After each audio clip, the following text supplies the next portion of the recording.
So then Zico actually starts walking towards me, and as he walks towards me, I think there's somebody behind me, but there wasn't. So I'll face him up, and he goes, swap, and I said, more or less enough, went, you can have what you want. And the reason why, it was because I was number 10, he collected number 10s.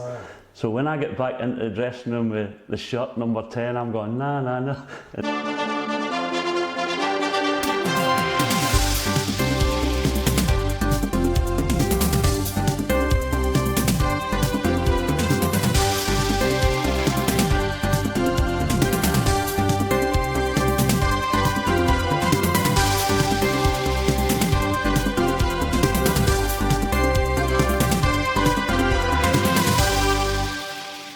1982 brings the World Cup in Spain. You could see Scotland had a reasonable draw. It wasn't too bad compared to 86, that was terrible, but first game was against New Zealand, and you set a record that's never been broken. You're the only Scotsman to score more than one goal in a game at World Cup finals. It was a fairly convincing 5-2 victory. So first of all, what's it like to actually receive the phone call that says, John, pack your boots, you're going to the World Cup? Well, I thought I had a chance, you know what I mean, because you know, the way I've been playing, you know, for my club, you know, in '81. But to get in the World Cup, you know, in Spain, it was just you're so up for it, and then to see the actual group, you know, you got Brazil, you know, we thought just playing Brazil was we knew New Zealand would be fine, and Russia were a decent, you know, top team as well, and we'd done all right then. But I was just, but it wasn't just that. I think when you're picked for your country, you just want to do well and you want to win, you know, and that's the way I was when I get picked for every game. But the World Cup was something you dream about, and I was lucky enough to play against these top teams. Jock Steins, the manager of Scotland at that point, how did he differ in his approach to football from Bobby Robson? He's the only manager, I think, where players were scared of him. You know what I mean? He sort of had this presence about him when he came in the room and everybody was silent. You know what I mean? But he just seemed, you know, as I say, great manager. But you know, as I say, I didn't get. He never played me in my right position a lot, but I'd play anywhere when you play for my country. You know what I mean? And as I say, but I would always say he was one of the ones that most players were scared of. You'd wonder why he didn't play Strachan more out on the right hand side. Yeah, Strachan played right side for Aberdeen, but so you know what it's like in Scotland. You win a game and you're going, that's it, you're winning the World Cup. You're winning Cup, yeah, exactly. We line up against Brazil, and David Neary produces one of the most unbelievable moments in World Cup history. What was it like to be on the pitch watching David Neary's fantastic goal unfold? Well, luckily I was still part of the actual move, you know what I mean? I think if you remember right, you know, Suey gets it deep and he pings a ball, I'm right side again, he pings it to me, and I've headed it down to David Neary, who's overlapping from right back, and he chests it down and smacks it in. But the funny thing, I always wind up when I meet David Neary, when I've met him, you know, in the past, he didn't know how to celebrate because he never used to score. And he was like, I said, put your hands up and just run about.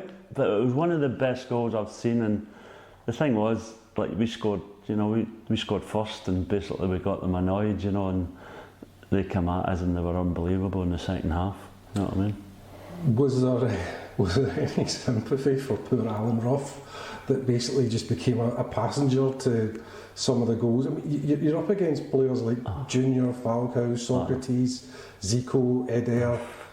That's what it was like. You were just in awe of them, you know, you try to get close to them. But another reason for, I always say this, the weather, it was so hot out there, you know. And I remember the sort of national anthem when we were singing it, and our tops were ringing, and it's us just standing. So we thought, what we're going to be like when we run about in this pitch, because it was so, I think it was about 100 degrees or something like that. But I'm not saying that suited Brazil, but it did. But for me, I've never seen a team, we couldn't get near them. But I've actually got a good story about the end of the game. If you want, please tell, yeah. Well, basically the final whistle goes, and we lose 4-1. You know, they've scored, you know, 4 great goals as such. It could have been more, but you know, we gave our all. The final whistle goes, and you always try and swap shirts with the best player. So the best player, in my opinion, was number 10, Zico. So as the final whistle goes, Kenny Dalglish goes over to Zico to get his shirt, and Zico seems to fob him off, and that was it. And then the next minute, Alan Hansen, he jogs over, and that was the nearest he got to him. And Zico thing with him. So then Zico actually starts walking towards me, and as he walks towards me, I think there's somebody behind me, but there wasn't. So I'll face him up, and he goes, swap, and I said, you, more or less, and I've went, you can have what you want. And the reason why, it was because I was number 10, he collected number 10s.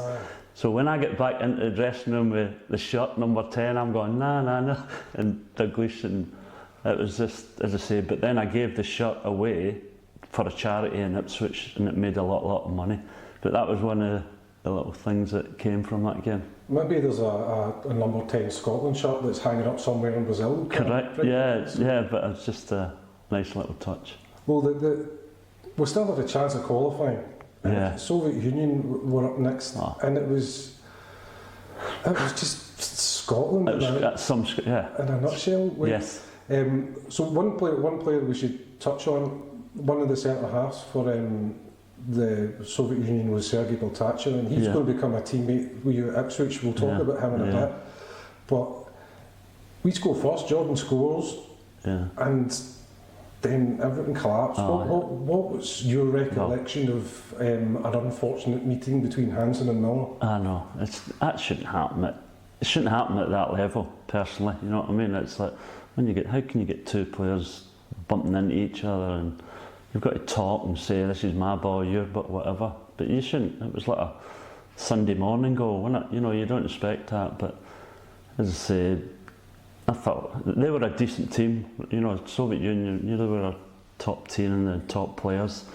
But as I said, probably you can't afford to give goals like that away, or you never win games. But we were lucky we got a draw, and we just sort of missed out in the end.